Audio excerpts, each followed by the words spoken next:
Now that Kim Jong-un has completed his masterclass in diplomatic theater at the border between the two Koreas, Washington is turning its attention to the details and arrangements for the coming summit between President Donald Trump and the North Korean leader. As diplomats and nuclear experts exchange memos and perspectives, they do so with the knowledge that Mr. Trump has strong feelings about the negotiations of the past. The United States has been played beautifully, like a fiddle, Mr.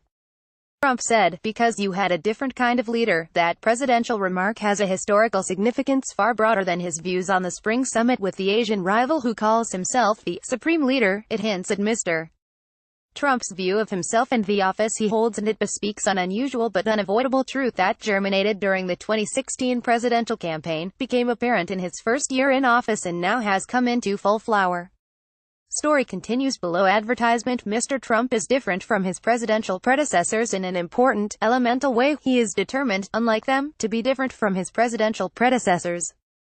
And while some presidents campaign on ending the misadventures of earlier presidents, minus Richard Nixon, with the war he inherited from Lyndon Johnson, or Barack Obama, with the war he inherited from George W. Bush, for example, minus, they find that far easier to propose than to accomplish. And once in office, they never single out their predecessors for withering criticism. Whether Republicans or Democrats, conventional politicians or outsiders, the 43 men who occupied the American presidency before Mr. Trump almost always sought to fit easily into the pattern set by those who came before them. Some of these traditions are cosmetic. Mr. Nixon wore an American flag in his lapel, and so did all of his successors. Mr. Nixon began saying, "God bless the United States of America," and after Ronald Reagan adopted the phrase, the presidents who followed did as well. But many presidential practices and precepts are substantive, contributing to a remarkable American consensus in domestic politics and international affairs.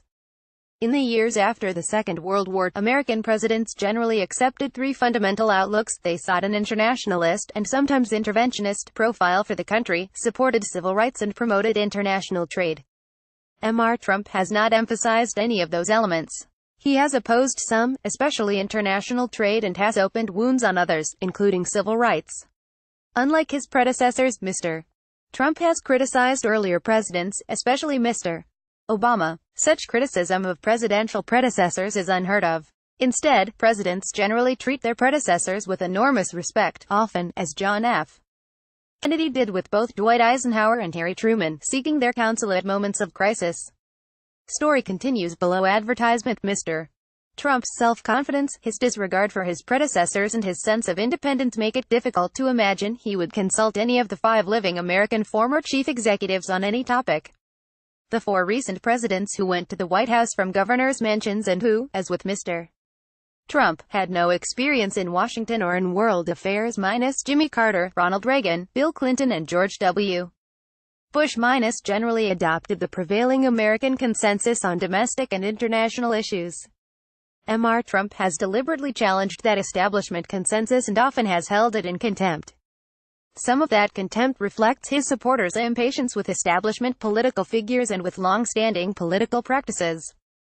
Some of that contempt grows out of Mr. Trump's inclination to view others as less able, skilled, and creative as he is.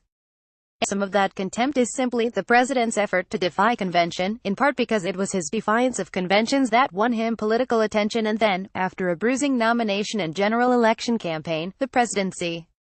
It's not only that he wants to be the opposite of whatever Barack Obama was, the University of Montreal political scientist Pierre Martin said in an interview. It's as if he wants to break the mold of the presidency just for the sake of breaking the mold. He opposes things just because he wasn't involved in them. But if an idea comes from him, it's genius. Some of Mr. Trump's critics believe that analysis applies to the Iran nuclear agreement, which was negotiated by former Secretary of State John Kerry and embraced by Mr. Obama and a parade of world leaders, including French President Emmanuel Macron, who gave a strong endorsement of the pact in his speech before a joint meeting of Congress on Wednesday. Mr. Trump has expressed opposition to the agreement, calling it insane and ridiculous, without providing a comprehensive alternative proposal. Now, Mr. Trump is about to wade into the North Korea situation that has, like Afghanistan, been the graveyard of many high hopes. Story continues below. Advertisement. American analysts on the right and left acknowledge that Mr. Trump's signature bellicosity almost certainly led North Korea to the more conciliatory position that took its form in this month's disavowal of more nuclear tests and the remarkable summit between leaders of the two Koreas last week. This situation is prime for Mr. Trump, the opportunity as an amateur to accomplish what professional diplomats from the Clinton and George W. Bush years were unable to achieve. But the opportunity for a Trump triumph comes with the peril of a Trump failure minus or a declaration of success that, like the ones in the Clinton and Bush efforts, were chimerical.